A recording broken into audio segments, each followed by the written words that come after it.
Sesudah itu, Yesus menetapkan 70 orang pengikut yang lain, dan dia mengutus mereka pergi berdua-dua untuk mendahuluinya ke setiap kota dan tempat yang akan dikunjunginya.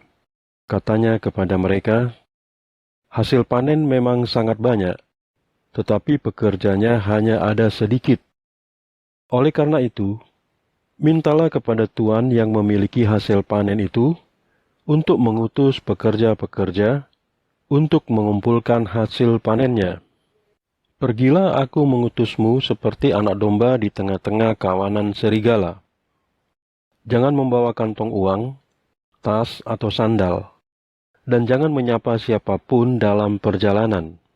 Ke rumah manapun yang kamu masuki, ucapkanlah terlebih dahulu, 'Damai sejahtera atas rumah ini.'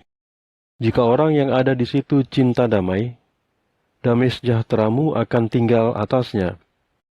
Akan tetapi, jika tidak, damai sejahteramu itu akan kembali kepadamu. Tinggallah di rumah itu, makanlah dan minumlah apa yang mereka sediakan bagimu. Karena seorang pekerja pantas mendapatkan upahnya. Jangan berpindah-pindah dari satu rumah ke rumah yang lain. Setiap kali kamu memasuki sebuah kota, dan orang-orang di sana menyambutmu, makanlah makanan yang mereka hidangkan di hadapanmu. Sembuhkan orang-orang sakit yang tinggal di sana, dan katakan kepada mereka, 'Kerajaan Allah sudah dekat padamu.' Akan tetapi, jika kamu masuk ke sebuah desa dan orang-orang di sana tidak menyambutmu, pergilah ke jalan-jalan kota itu dan berkata, 'Bahkan debu dari kotamu yang menempel di kaki kami, akan kami kebaskan di depanmu.' Akan tetapi, ingatlah ini, kerajaan Allah sudah dekat. Aku berkata kepadamu, pada hari itu, tanggungan Sodom akan lebih ringan daripada tanggungan kota itu. Celakalah kamu Korasim, celakalah kamu Betsaida. Seandainya aku melakukan mujizat-mujizat yang sama di Tirus dan Sidon, maka mereka pasti sudah lama bertobat dengan duduk dan memakai kain kabung dan abu. Akan tetapi, pada waktu penghakiman, tanggungan Tirus dan Sidon lebih ringan daripada tanggunganmu. Dan kamu, Kapernaum, apakah kamu akan diangkat ke sorga? Tidak, kamu akan dilemparkan ke dunia orang mati. Siapapun yang mendengarkanmu, mendengarkan aku. Akan tetapi siapa yang menolakmu, ia juga menolak aku. Dan siapa menolak aku, ia menolak dia yang mengutus aku." Kemudian ke-70 pengikut itu kembali dengan bersukacita sambil berkata, "Tuhan, setan-setan pun tunduk kepada kami dalam namamu." Yesus berkata kepada mereka, "Aku melihat iblis jatuh dari langit seperti kilat. Ketahuilah bahwa aku telah memberimu kuasa untuk menginjak ular dan kalajengking, juga kuasa atas segala kekuatan musuh. Tidak akan ada yang menyakiti kamu. Akan tetapi, janganlah kamu bersukacita, karena roh-roh itu tunduk kepadamu, melainkan bersukacitalah, karena namamu tertulis di sorga." Pada waktu itu, bersukacitalah Yesus di dalam Roh Kudus dan berkata, "Aku bersyukur kepadamu Bapa, Tuhan atas langit dan bumi, sebab Engkau menyembunyikan hal-hal ini dari orang bijaksana dan cerdas. Akan tetapi, Engkau menunjukkannya kepada bayi-bayi. Ya Bapa, karena itulah yang berkenan di hadapan-Mu. Bapakku telah menyerahkan segala sesuatu kepadaku, dan tidak seorang pun yang mengenal anak kecuali Bapa, dan tidak seorang pun yang mengenal Bapa kecuali anak, serta orang-orang yang kepada mereka anak berkehendak untuk menyatakannya." Kemudian Yesus berpaling kepada murid-muridnya dan berbicara kepada mereka secara pribadi. "Berbahagialah mata yang melihat apa yang kamu lihat. Sebab aku berkata kepadamu, banyak nabi dan raja yang sangat ingin melihat hal-hal yang kamu lihat sekarang, tetapi mereka tidak melihatnya. Dan sangat ingin mendengar hal-hal yang kamu dengar sekarang, tetapi mereka tidak mendengarnya. Kemudian lihat, seorang ahli hukum Taurat berdiri untuk mencoba Yesus, katanya, "Guru, apa yang harus kulakukan untuk mendapatkan hidup yang kekal?"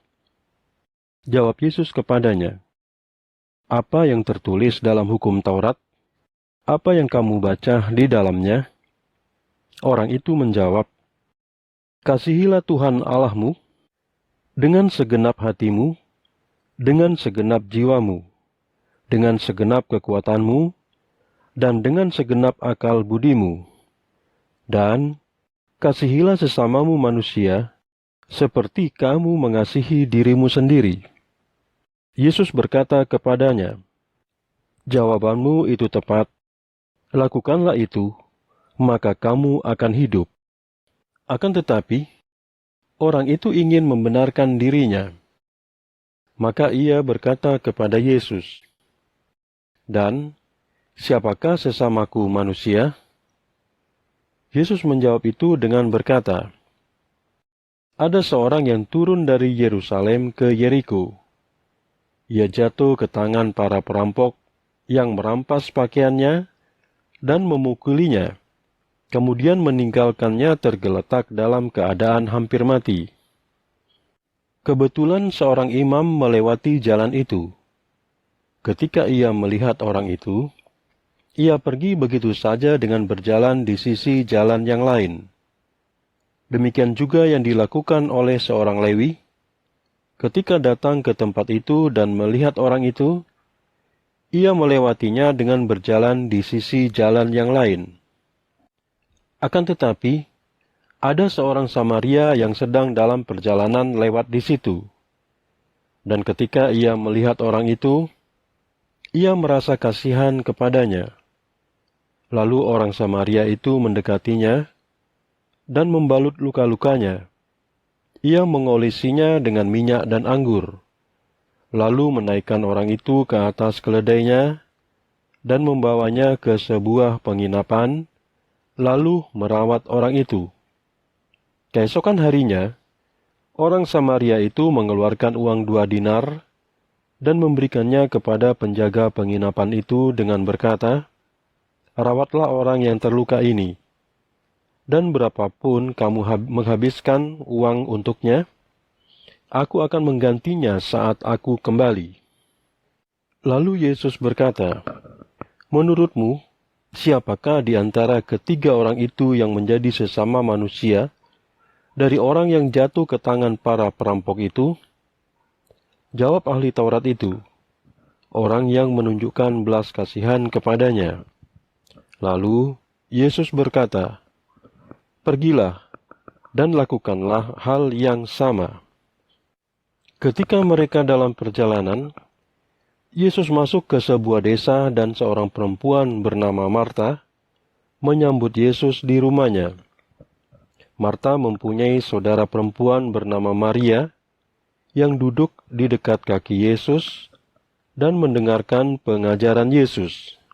Akan tetapi, Marta terlalu sibuk mengerjakan semua pekerjaan yang harus diselesaikan.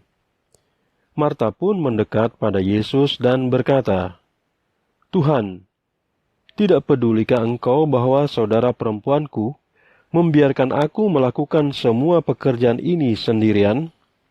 Suruhlah dia membantuku." Akan tetapi Tuhan menjawabnya, "Marta, Marta, kamu khawatir dan memusingkan diri dengan banyak hal. Hanya satu hal yang penting. Maria sudah memilih bagian yang lebih baik, dan bagiannya itu tidak akan pernah diambil darinya."